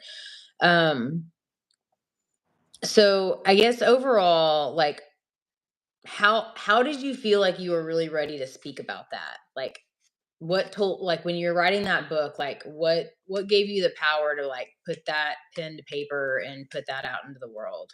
Because it's really hard to talk about. Well, again, I feel like I had to tell the truth. Mm-hmm. You know, I had to tell the full story.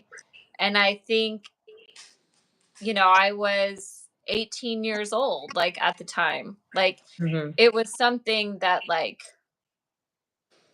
really affected me and like impacted my life. And so, and it honestly probably was like the greatest secret that I had ever held on to. Have you told anybody before you wrote about No. it?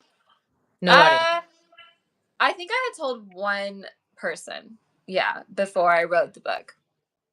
How did they respond? They did not hold space for me. It was a friend.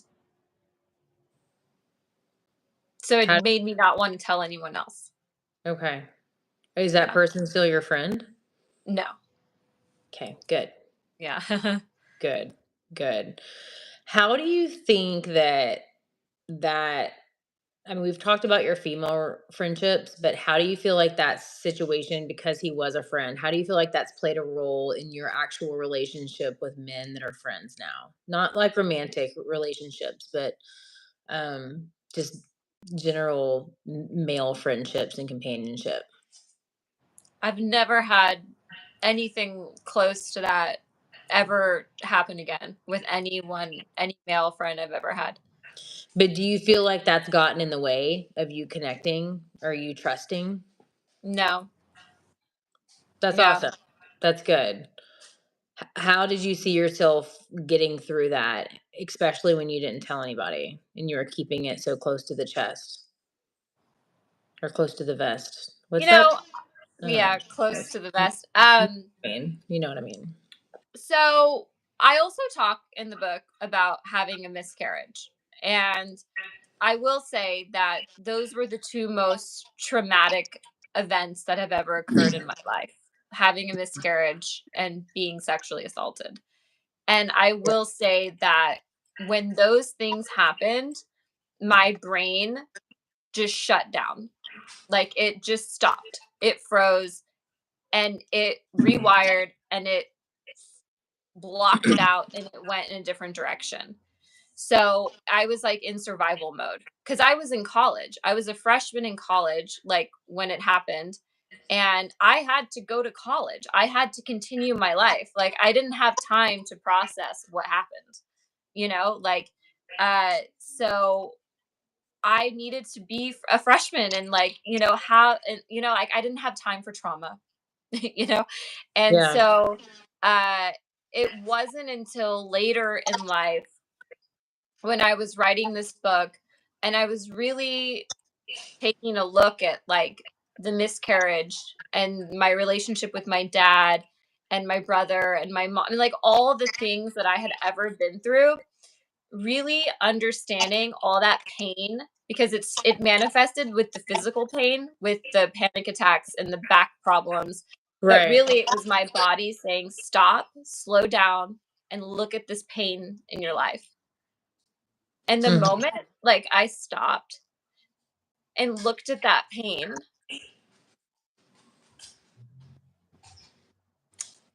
I don't know, like I feel like I allowed myself to forgive myself. And also I allowed myself the opportunity to get really angry for the first time, to get angry at all the people like who had ever like hurt me, in any way. And because I didn't allow myself to get angry in the past, like when all of this happened, I just put on a smiling face and, continued my life.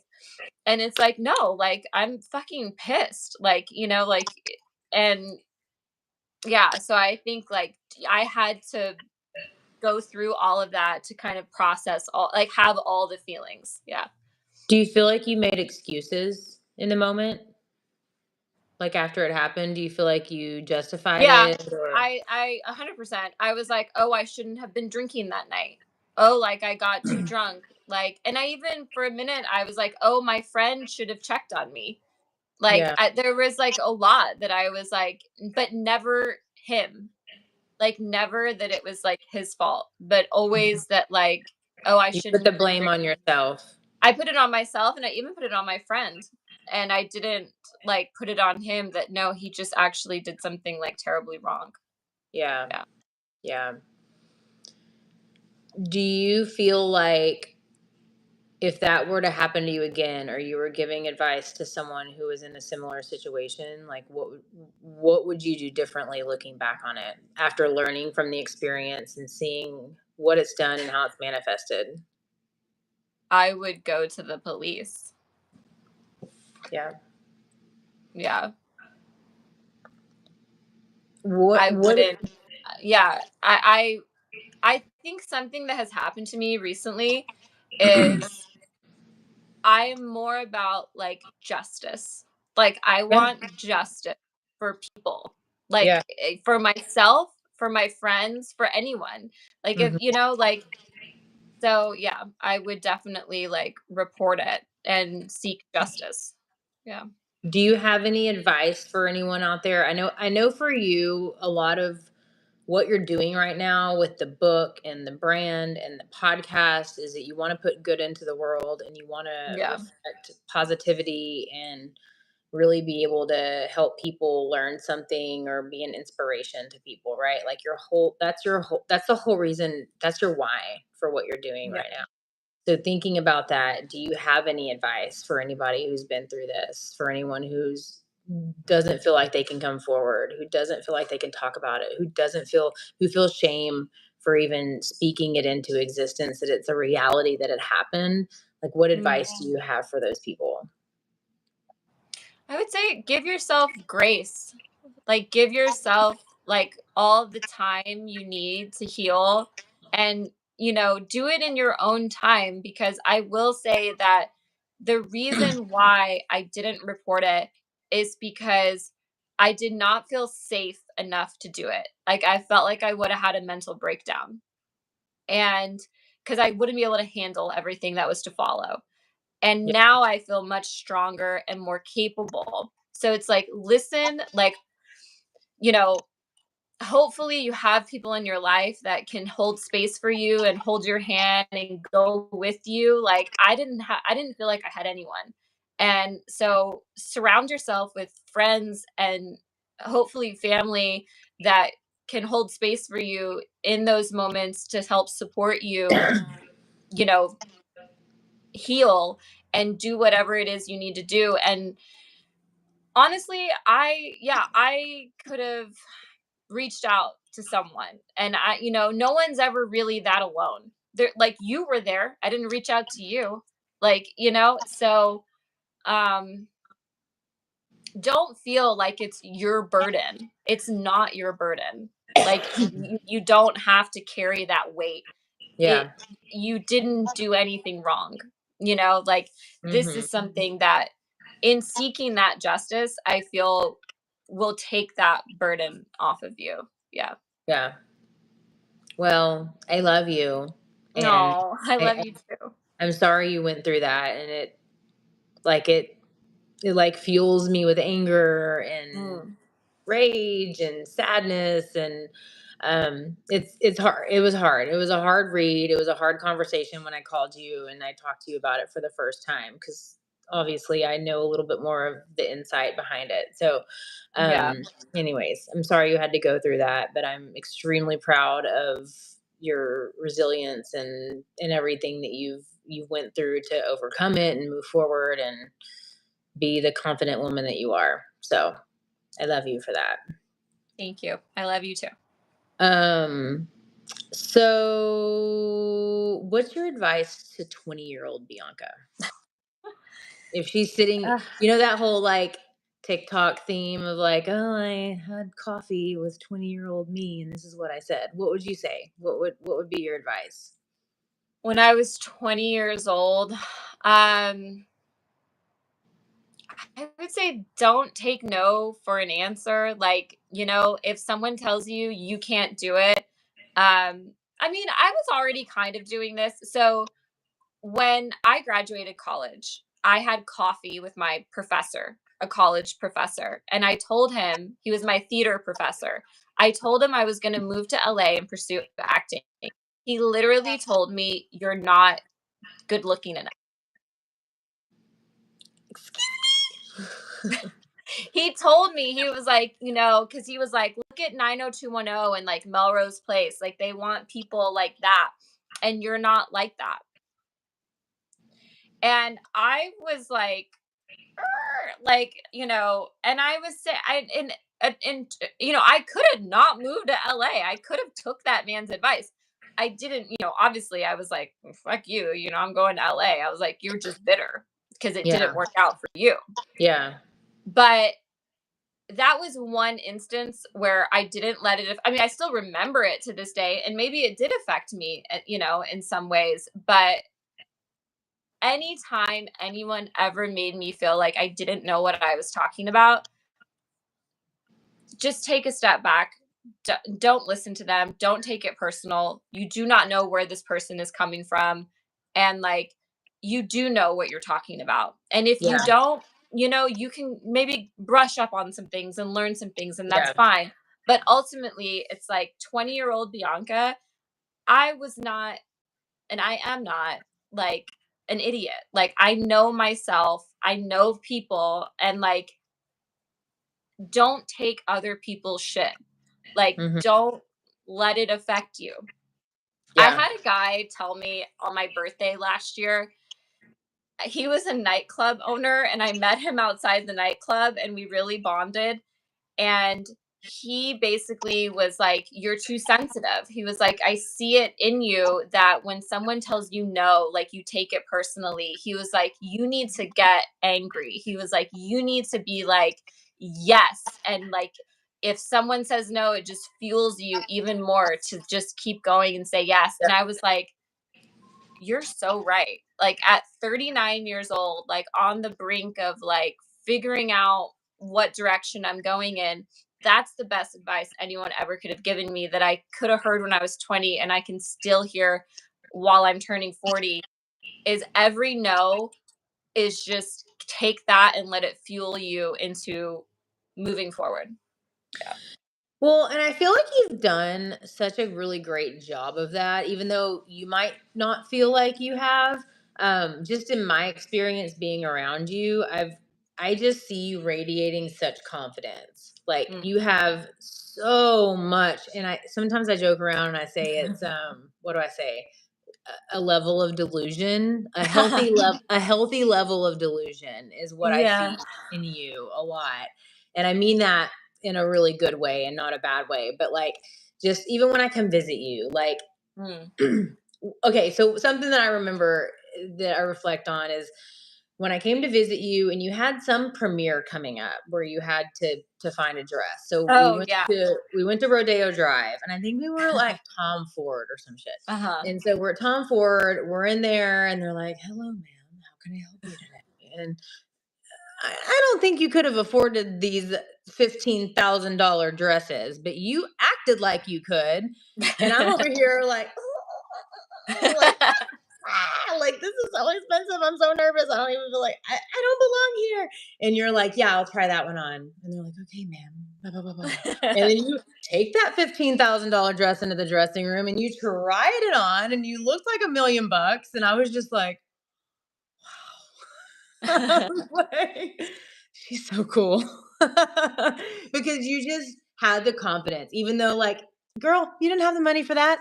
But like that lady would have never known you were a broke, struggling actress at the time. Like she would have never known that because you came in there. Did you have money that I don't know? Did you have daddy's credit card? No, listen, to Daddy's be fair, the dress I wanted was $5,900. I still remember it. It was black. It had a gold zipper. I could have bought it. Because I had worked as an actor. I did have that money in my bank account, but ultimately I did not think it was financially responsible. Thank you. Okay, good. But okay, listen, I could have put it on my credit card too, right? Like, but still, it was like a $5,000 dress. But anyways, you walked in with the tude, right? And then like, I mean, when last time we were there, we went to that Rainbow Kitten surprise concert at I forgot the theater's name, whatever. We had like general admission, cheap tickets. You walked down there and I don't know what you said to that guy that was like VIP management, but he was like, yes, ma'am. And then you were like, come on, girls, we'll go to VIP. So we were like right there in front of the stage. But you carry a really strong confidence. And I really admire that about you. And even though like however you might be feeling on the inside, you cannot see it on the outside. You walk in like I have $1,000,000 and you need to treat me like I have $1,000,000. And it's kind of cool to see. As someone who's struggled a lot with confidence and being able to hold my head high, it's kind of inspirational to see. So, thank you. You're welcome. I don't know where that comes from sometimes. I think, honestly, I think if I'm by myself, it's different. I think if I have, like, because I'm a Leo, I'm a lion. It's like if I have my pack around me, like if I have my other people, I feel more confident. I really do. So, and there is something about me and VIP where I'm like, it's like this mission. I'm like, I just have to get into VIP. Love a VIP. And like, Love let a me VIP. see if I can do it. I've gotten into some crazy shit. Yeah, just from like acting like I own the place. And it worked. And I think that is like it is a reminder of like believing in yourself and like I am a very important person and I will act as such, and how far that can get you in life. Yeah, for sure. All right, girl. So we need to go to some fan questions, okay? Oh, okay. So Nina asked, how do you still look like you're 21? What are your secrets? Oh my God. I was hoping someone would ask. I drink a lot of water. I sleep a lot. My mother Puerto Rican. And I use nice skincare. So I actually told her Puerto Rican was part of and she was like, so what age do Puerto Ricans start aging? Because, Yeah. I mean, I also have Botox, but I think I also don't have children. I think that also is, yeah. Yeah. So The sleepless nights will catch up to you. I got to say that. When you don't have yeah. kids, when you get to just sleep a solid 8 hours with no stress or worry, that definitely helps. I'm not gonna lie, last year when I was doing that crazy job down in Orange County and I was like traveling back and forth like a maniac, I noticed for the first time I was like, I had a line and it was like puffy and it just looked really bad. And as soon as I quit that job, it got better. Like, so I do feel like stress is a big part of it too. Like I try to be chill. Be chill, be zen. Yeah. So over your film career, what project are you most proud of? None of them. No, ma'am. Midnight Bayou, you were were you a ghost? No, Or and I'll tell you why. yeah. Okay. I have not been in anything that I feel like the writing, the character, the direction was groundbreaking. Okay. Fair enough. Everything I've been in is I've been raped and murdered 3 or 4 times. It gets tired. Yeah. I played a dumb secretary even though I made it not so dumb. Mhm. Like, you know, I don't feel like, and that's the whole point of writing is like, I don't feel like I've been given an opportunity to really play a role that is not someone who's getting fucking raped and murdered. Well, which is Yeah. part of your resilience is that you went and wrote your own role. So now it's just a matter of Yeah, but it's getting like it in out there. Hollywood, like, let's try to sell a script where a woman is empowered after, or like, Yeah. and yeah, Yeah, I feel you. When life serves you rejection, what motivates you to keep going? I get sad for a second. And then I say, okay, there's 2 ways to go about this. Mhm. I can either quit and go live some other life somewhere, or I can keep going. Yeah. So it's That's like, very I'm true. not going to go live some other life somewhere. Yeah. So I have a Bianca question. What's your relationship to money? Oh. um, lately, uh, after doing the podcast, um, because I've been asking people about it so much and hearing everyone's response. Um, I feel like it's been good. I feel like, last year I was fired from my job and I got another job like within a week. And like all my friends were, and then I got fired from that job and I got another job in a week. And all my friends were like, Bianca, you're the only person I know who can get fired and be literally earning a paycheck in 4 days, like a different job.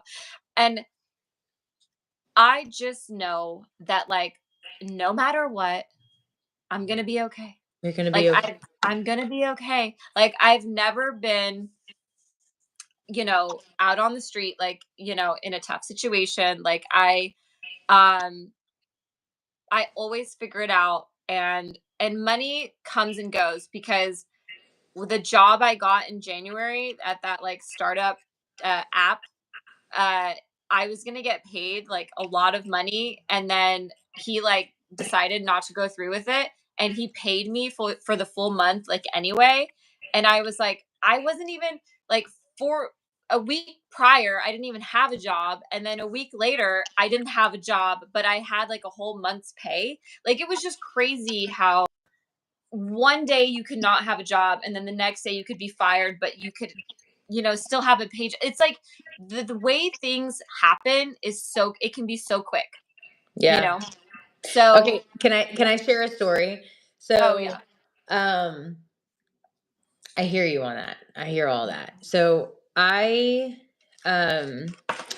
dad needed a car. Okay. And he's like, hey, my car is literally broken down. Daddy needs some help. Right. So I helped him buy a new car and, hurt a little bit with the upcoming plans that we have going on this year. But I was like, you know what? He has to have a car. Like, I've got to help him. I'm the only one that can help him. So I helped him buy this car. I silently stressed about it. It was what it was. So then I go take my car in for an oil change, and my car guy, which is amazing, Ray, shout out at Acura, Sterling of Austin. He was like, "Hey, listen, your car's about to hit 100,000 miles. You need all this tune-up work. Blah blah blah blah blah. I can get you in a newer, whatever. I left my oil change with a brand new car, right? But when I was talking to him, I was like, "Look, I have a really expensive year. I can't think about buying a new car right now." And he's like, "You'll have the same payment, da da da da da." And I was like, and he's like, "Listen, I'm going to send you back X amount of dollars from your trade-in. And then that way you'll be able to go take that money on your vacation and enjoy your year of whatever." The amount that he gave me back was the exact amount I had given my dad for his car. Wow. So the amount that I had like stressed about and like had internal anxiety about and been like that literally turned around and came back to me within a matter of like 2 to 3 months. And I was just like, yeah. Well, shut up. Look at that. Look at the universe taking care of me. So I totally feel you on that. Like it happens. It's a crazy thing. Yeah. It's a crazy thing. It is. It's like you never know. Yeah. Okay, I've got some rapid fire questions and then we'll wrap it up if anyone else has any questions for us. Yeah, Okay? Sharon has a question real quick. Is there an actor you would love to work with? Who do I love right now? What actor would I really like to work with? I mean, I don't know. Who's really good? Who do I really love? I mean, I would love for you to work with Brandon, what's his name, from 1923. I don't even know who that is. He's one of the leads in It Ends With Us. Brendan, okay. No, nothing. All right. Anyways, just Google it. I will say, like, I just finished watching White Lotus, and I have been getting really into Parker Posey, and I've been watching a bunch of her movies from the past, and been really into her. But there are just so many actors out there who, like, I'll just watch them. Even like the young guy from Anora, the Russian guy, I was like, wow, he's really good. Or like Javier Bardem in Monsters is like so good. And I'm trying to think like what I've been watching recently. I don't know. Like that was good. Yeah. Okay. All right. All right. You ready? I'm ready, Freddie. The moon landing, real or fake? Go, go, go. Oh my gosh. Real? Okay. JonBenet Ramsey, what's your theory? Intruder, parents, brother? It's probably the brother. Oof. Okay. All right. Sorry, Burke. What's something normal in your day that others might feel is slightly unhinged? My relationship with Yoda. My dog. I agree with that. It's slightly sexual. He's your husband. He literally bosses you around. Like literally, I'll tell him, I'm like, good morning. I'm like, my husband's son. Like, I'm not gonna lie, I have a creepy relationship with my dogs and I've felt that from you before. So. Yeah. and it's reciprocated with him as well. Yeah. What gives you the ick? In females or men, just all around in life from another human being, what gives you the ick? If someone is like a bully. Agreed. Yeah. Agreed. What area in your life are you playing it too safe? I would say my sex life, but I ain't playing it safe no more. Okay, moving along. He might be watching. What's your favorite place to travel? Italy. That's a tester question. Okay, does anybody else have any questions for Bianca before we wrap it up? Anyone in the crowd? Take this moment. Guys, I did write a book. It is for sale on Amazon. It is called Good Girl. If you go to Amazon, I think I actually might have the link in the YouTube channel in the bio, so you can go buy the book. That's what we're doing this podcast for. So if any of this sounds interesting to you, please support and buy the book. Absolutely. Well said.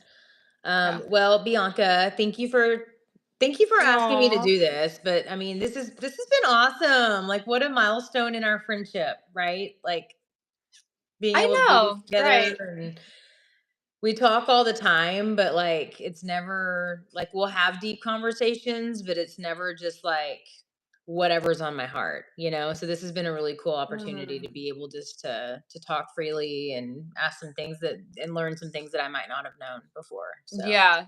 This has been really also awesome. I love how things kind of come full circle in the sense that, like, I wrote the book, and then you've always loved podcasts, and then like now you get to like host this episode. It's really nice. Yeah. Well, Sharon said, "I love the book. Couldn't put it down." So raving review from Sharon, everyone. By the way, shout out to Sharon, because Sharon has been since episode 1. She was Tristan's fan and came on episode 1 and has been on for the majority of the episodes of the podcast. So amazing. I love a fan. I love a supporter. You girls are beautiful people. This was fun. Thank you so much, Sharon, for joining. Thank you everyone else who joined in too. I really appreciate it. I mean, yeah. And you guys can go back and watch episode 1 through 9 of the podcast. It's been really cool watching Bianca evolve in her interviewing, and she's had some really cool people on, which they've happened to be her friends, but you've got your artists. I mean, all of them are artists, honestly. I mean, from literal pottery artists to drawing artists to acting and modeling and influencers and all the things. I mean, she's had a really, really cool group of gals on here, and I really love the just women supporting women, and you can really tell from all the interviews that everybody really just 100% wholeheartedly has each other's back and is supportive of one another, and there's no competition or anything like that. It's just really like women sitting down and having a better understanding of each other, which is kind of beautiful. It's kind of amazing. So anyways, I love what you're doing. I love the fact that you have these ideas and you're not just like, I wish I could do this. And then you sit on it and never do it. Like me over here, you're like, I want to start a podcast. And I was like, cool. And then literally next week you start your podcast. I was like, okay, girl, go get it. So anyways. I'm a Leo. I'm a fire sign. Okay, so one thing I had planned that I didn't actually get to do because I knew that we wouldn't have enough time, but have you heard of the birthday book? You know about the birthday book? So it's this big fat book, and it has a full-blown horoscope for every single day of the year. And so you turn to the page that you were born on, and it talks about your strengths, it talks about your weaknesses, it talks about your health, it talks about your overall, like, how you are as a person based on the day that you were born. And it's kind of freaking amazing. And I literally, the only persons that I've read so far that hasn't been pretty spot on was my mom's. But other than that, everybody's has been like spot on. And I was reading yours before the podcast, and I think yours is kind of spot on. So we'll do that offline, or we'll save it for another episode. I can have a guest appearance and just be like, "Hello, I'm your oracle, and here is your horoscope." So, anyways, however you want to do it, but it's pretty cool, and I think it's pretty spot on with who you are. But all that being said, I love you. I respect you. I cannot be more freaking proud of my friend for you're just a rock star. You want to do something and you do it, and you've got the grit and you've got what it takes to make it in your industry and where you are. And I know sometimes it might be a little bit you might feel like you're not where you want to be, but you're not there yet, and you're going to be. Like, it just takes time. It takes the resilience that you have, and you're a badass, and I love you, and I can't wait for our trip. So, I know, right? Well, thank you, because it's friends like you who help me keep going,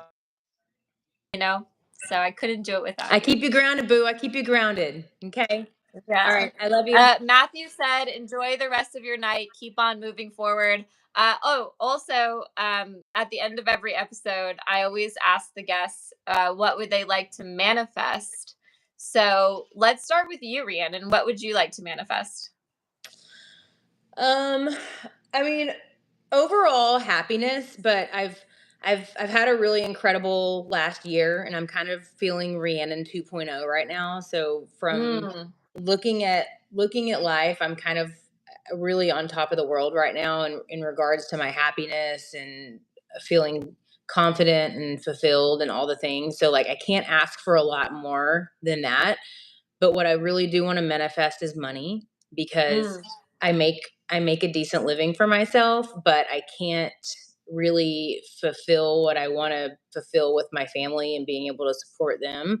So I'm bringing in all the money. I'm bringing it in. Yeah. I'm a rich girl.